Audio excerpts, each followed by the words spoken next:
first leadership coaches. The San Jose State site started with these 17 students, coaches, and we were all in the basement of San Jose State. Vicki has spent 17 semesters as a leadership coach for Braven, which is just...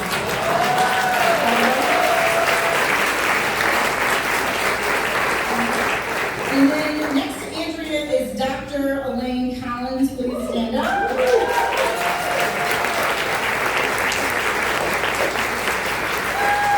And she's the real entrepreneur here. It was Dr. Collins who sat with me and Andrea, along with Malou Golden and Melanie McNeil. They were deans and senior faculty in the science school, business school, and the business school and engineering. And basically said, I think there's something that we could do together. And it was actually her course that we were partnering around for Success for Transfer Students, where the whole course and the entire model came from. And so Dr. Collins, I just hope you feel very proud, 17 students to 14,000 strong, for honestly the big bet that you made on us. So that said, it is just wild for me that in 2014, there were like these 17 students, and not even Google Docs, like we were just using Word Docs and emailing each other and all of that, to now be in our 12th year with over 14,000 students across 9 university partners, and honestly, we're on our way to another 2 in 2 other states in Boston and Texas.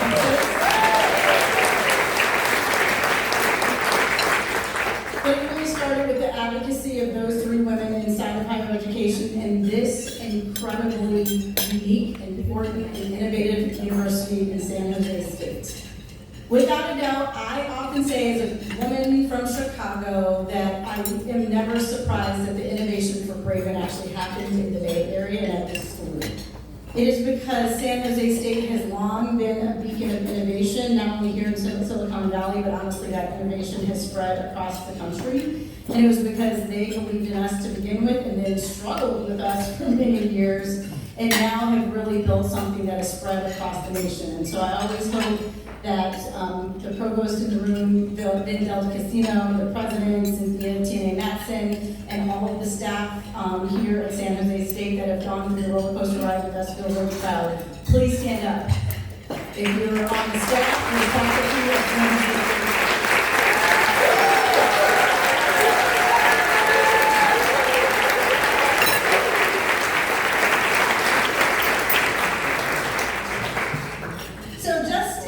Missed it at some point in time, together with our students, volunteers, higher education, employer partners, and champions, we're proving what's possible in restoring the American promise.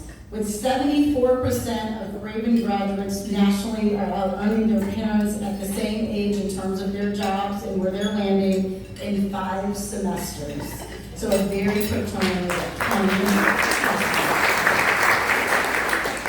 We couldn't do this, of course, alone. It is a very unique model with lots of partnerships. When I started this to begin with and the early team was in place, we kept saying we were going to partner inside of higher education and also on the employer side. People thought we were totally crazy, and they were right. It has not been the easiest journey, but we've done it together because of faculty, chancellors, presidents, career services leaders, all kinds of people on and off campuses. So if you are at San Francisco State, Northern Illinois, Chicago State University, National Louis, Spelman, Delaware State, City College of New York, Rutgers University of Newark, please stand up, University of North Texas, and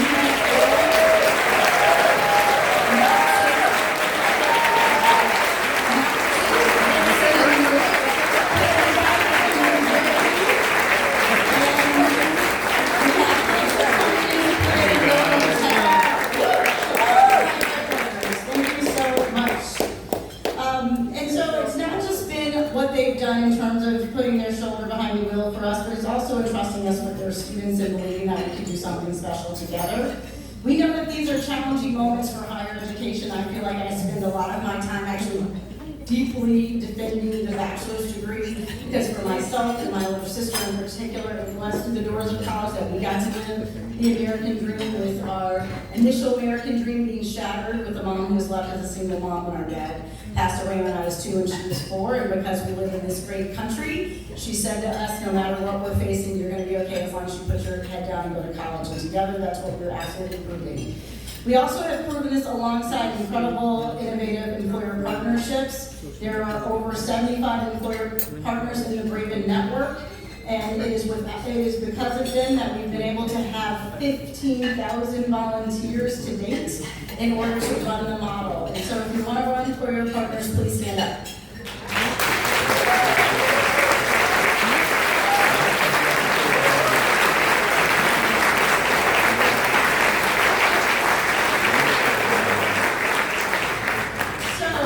Because this is a model in which I always like to get out of the way so that you can really hear from the incredible people who ensure that the work goes forward, I'm going to exit the stage very quickly.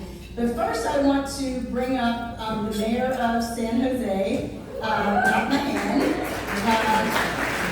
He's also a teacher at Mayor Hilton. There are lots of us in the room, and we would love to hear from him. And I also would love to call up Jessica Garcia Cole, one of our Bay Area board members who, thanks to her, we've been able to make this happen. I want to thank our Bay Area board members. They said, you've got to come to the Bay, and here we are. I'm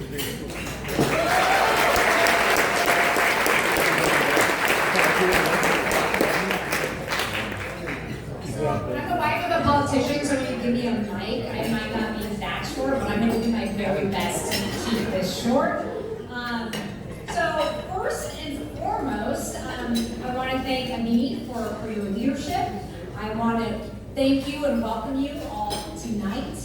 My name is Jessica Garcia Cole, and tonight I'm wearing two hats. One, as a Braven supporter and early founding board member of Braven Bay Area, and also, as I mentioned, is a political spouse, former First Lady of this fine city. So on behalf of myself, on behalf of the current First Lady, Sylvia, and Matt, I know that we are all just very honored that you chose to come out tonight to celebrate with us. So I was asked to speak about two things. One, my Braven experience, and what's attracted me to Braven.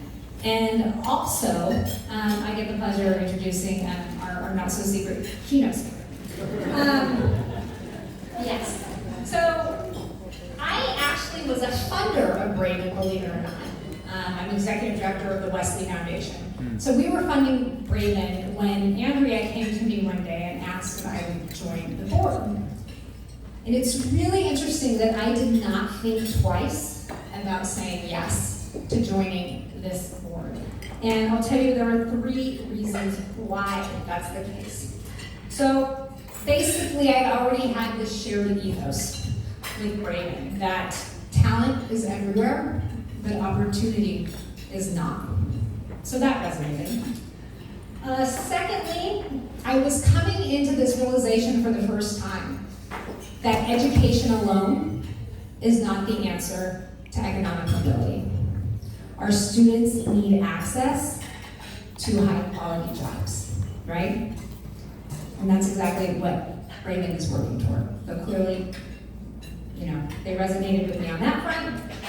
And then finally, I was acutely aware of the divide in this city of San Jose, the city of, essentially the epicenter of tech, right? We are a city of have and have-nots, and as my husband likes to say, we are truly a tale of two cities. So, Braven, I believed then, and I still firmly believe this after 5 years on the board, they have a unique approach that is meaningfully contributing to the solution. How is that, you might ask? So Braven deeply partners with universities, institutions of higher ed, and employers to equip fellows with skills, experiences, networks, and bucket loads of confidence. And you'll get to see that. I will be on display tonight. So they give these students what they need ultimately to graduate and to acquire their first quality job, their first strong job. And they put them on a solid path to achieve what America's promised us. That American dream is still alive. We know it's getting harder to achieve, but both in San Jose and Braven, we firmly believe it's possible, and we're preparing these young people to pursue it. I know the sheer volume of talent in this city. My professional role, I get to meet with social innovators, with early startups doing phenomenal things on a regular basis. In my role as a political spouse, I get to play the who's who game of wonderful leaders that have either been birthed here or spent significant time here. And I'll just give you a moment. This is the interactive component, optional, but you can raise your hands. Just entertain me as I name kind of who's come from this fine city. So we have the iconic organizer, Cesar Chavez, who spent a lot of time here. Then we have two literary luminaries who I can't praise enough. Viet Thanh Nguyen, of The Sympathizer, for those of you who read it, and Amy Tan. Amy Tan actually graced the halls of San Jose State University. One of our favorites. So, you want tech titans? C. Wozniak, San Josean, right? Co-founder of Apple. And then, last but not least, I was very surprised to wake up to a text from my husband a month ago, and he says, "Did you know that Jensen Huang worked tables, bus tables at Denny's, not too far from our house here in San Jose?" So that was decades before he founded a small gaming company that you might have heard of, NVIDIA. So folks, talent abounds here. It is truly everywhere, even at your local Denny's. And I believe in the power of Braven and its partners to cultivate our skilled workforce and our next generation of leaders. With that, I'm going to abruptly shift because Amit already gave the thanks that I wanted to give. And I'm going to move into just a quick introduction of our keynote. I called his chief of staff for a little bit of advice, and he said you're only going to get two sentences in. I'm going to play my card with political spouse and say, give me 3 points I need to make about him, okay? So here's what I want you to know about Matt. To help you engage, I need you to be curious and lean in. Mayor Mahan is the proud son of working class parents. Father was a postal worker, his mother was a teacher. So he understands to some degree some of the challenges of our Braven students. This is a man who so believed in education that he would take a 4-hour bus from agriculturally based Watsonville to San Jose every day for high school. Mayor Mahan is the perfect trifecta of teacher, tech CEO, and politician. The educators in the room will love to know he's former TFA, a TFA alum. So he has taught in our East Side schools with some of our core students. He's founded 2 tech companies, CEO, one empowering neighborhoods, the other holding government accountable. So for the employers in the room, he understands the importance of having a qualified, skilled workforce. And then last but not least, my husband made sure I would remind you, he married up. His wife is just as extraordinary, our First Lady Sylvia. With that, thank you for entertaining a long speech. Matt Mahan.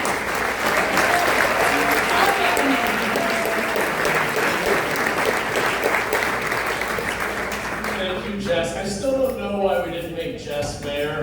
There's still time. I agree. Right? There are nomination papers in the hallway. Thank you, Jessica. That was very kind of you. Good evening, everyone. It's great to be here with you all.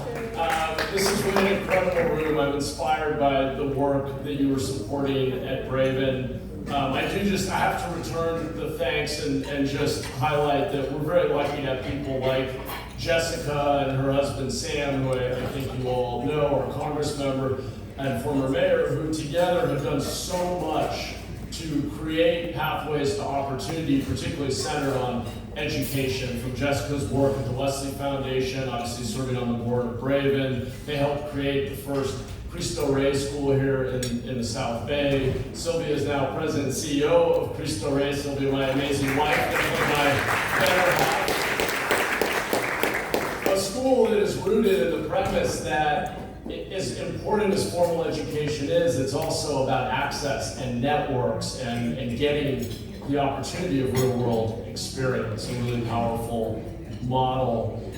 So I wanted to be here, and I will admit, I was super impressed as I was learning more about Braven over the last couple of weeks, and I wasn't really sure what I could say that would add anything, because you all are working in the space and doing the work, and you know it as well or better than I do. But it was kind of fun to hear Jessica, describe my story. One of the things I've been reflecting on, you all have got me reflecting on a lot over the last couple of weeks, are the stories that we tell about those of us who have had the privilege and the opportunity to create or to achieve traditional notions of success, tell stories about our journey, right? And Jessica mentioned I took what actually was a 4-hour bus ride to achieve that educational opportunity. I got a scholarship to go to a great Catholic prep school here in San Jose called Braven.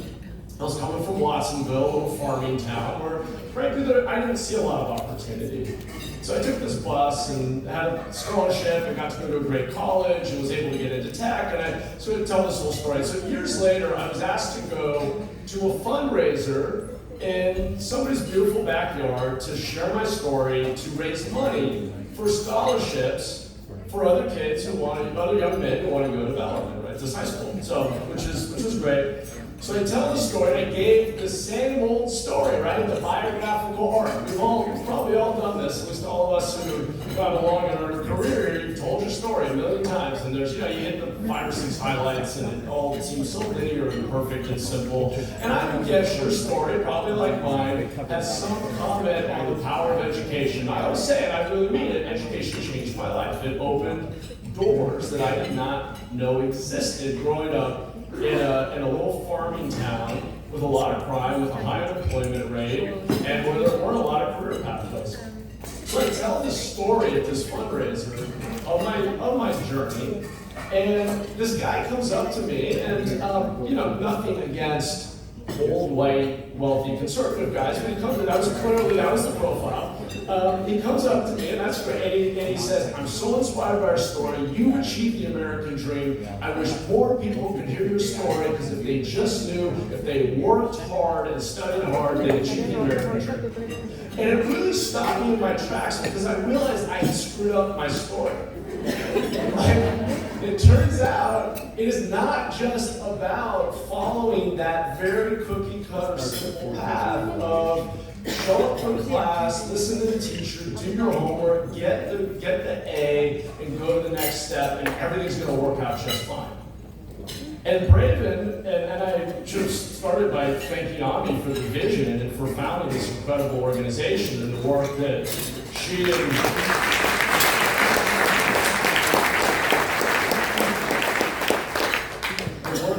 and all of you were doing. But here's the reality. We have each year 1.4 million low-income and first-generation college students are enrolling in 4-year institutions. Many of them have passed through TFA classrooms, KIPP classrooms, all the rest. And the reality is that at this moment, fewer than 1/3 who start that 4-year institution will graduate and get a high-paying job on the other end. So there's a gap, there's a barrier to opportunity that isn't just show up and take the classes and get the grades. And when I think back on my own story, the truth is, the real story is not all those achievements.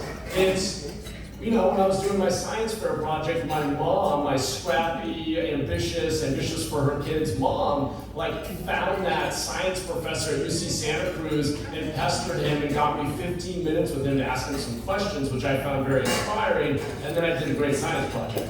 It was that kind of stuff. It was the coaches, the mentors, that internship I got. It was Ann Ravel encouraging me to apply to Jim Bell's supervisorial office and getting to answer angry emails from constituents who wanted to know why their roads hadn't been paved. It was like the view, the glimpse I got into local government.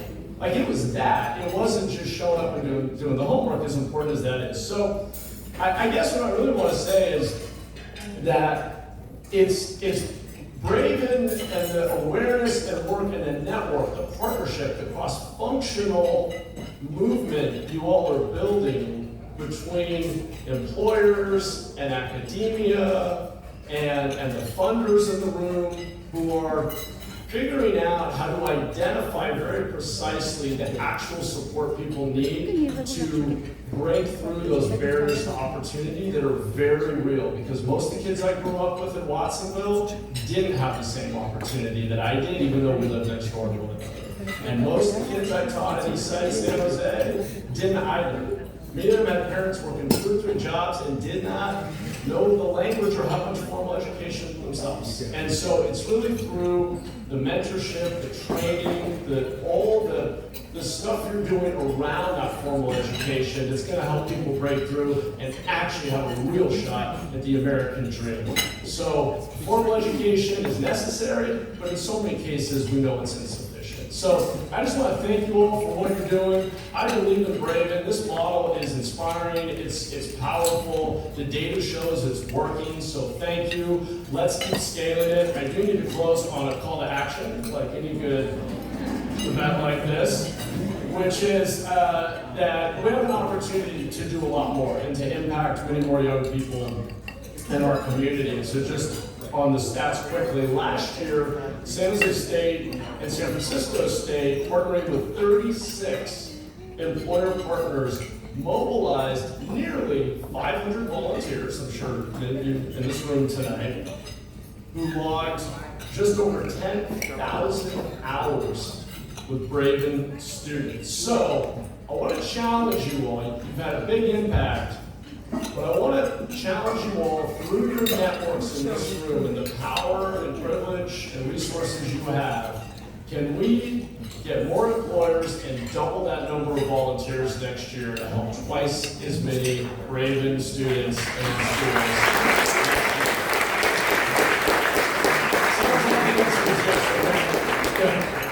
On the sign-up sheet out in the hallway, next to the nomination papers for Jessica.